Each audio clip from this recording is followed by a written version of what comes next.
It's winter, so I guess let's make some lip balm.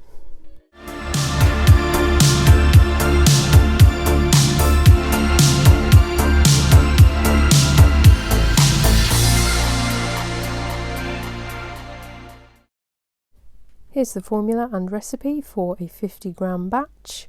Pause if you want to save it. We'll start off with 15 grams of macadamia oil. This is moisturising, it's easily absorbed and it's extremely nourishing for the lips, so it really helps with dry, chapped lips in the winter. And we're putting that into a beaker.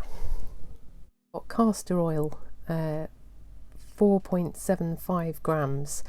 Castor oil is a humectant, so it promotes hydration and it locks in moisture. Then we've got 10 grams of cocoa butter. I use this partly for the scent, but it's also an emollient that adds a protective hydrating layer to the lips. We've got 10 grams of shea butter.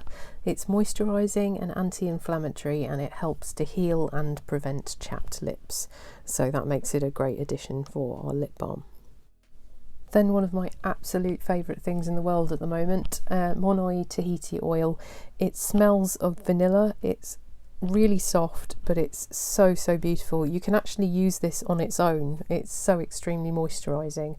It's also anti-inflammatory and it promotes healing and protects against dryness in the lips. And obviously I've used this partially because of the vanilla scent. Then we have candelilla wax, 10%. You can use beeswax instead if you wish, but you might need to adjust the percentage as it may come out a bit harder. Obviously it's used as a hardener and it also adds a nice smoothness to application when you apply the lip balm. So now we're going to heat this in a bain-marie. A bain-marie is simply a pan of 1 to 2 inches of water that you put your heat-proof beaker in to melt your ingredients. It controls the heating process to make sure nothing gets overheated or burnt. So once that's melted, you can take that off the heat and we'll allow that to cool to 40 degrees C before adding our cool down ingredient. Now our cool down phase only includes one ingredient, that's 0.25 grams of vitamin E, our antioxidant. It's good for cell regeneration, so it will help to heal chapped lips. And we're going to put this in here. If you wanted to add a flavour oil, you'd add that in this phase as well.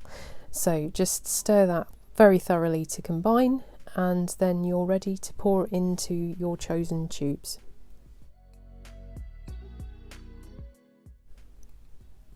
So I've chosen these little white push-up tubes.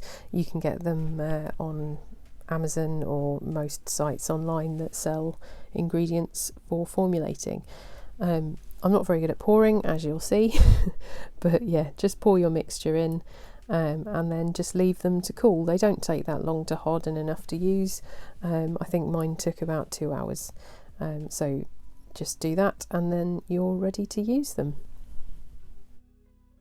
Overall this came out pretty much as I wanted. It's quite firm, so it's best used in stick form. It melts extremely well and my lips feel really silky soft afterwards. It smells of chocolate and vanilla, so I didn't add any flavour, but obviously you can if you want to. If you want to change up the scents or the butters or the oils, then go right ahead. Obviously it will be a different product. Highly recommend giving this a try if you can find the ingredients. Don't forget to subscribe and I'll see you next time.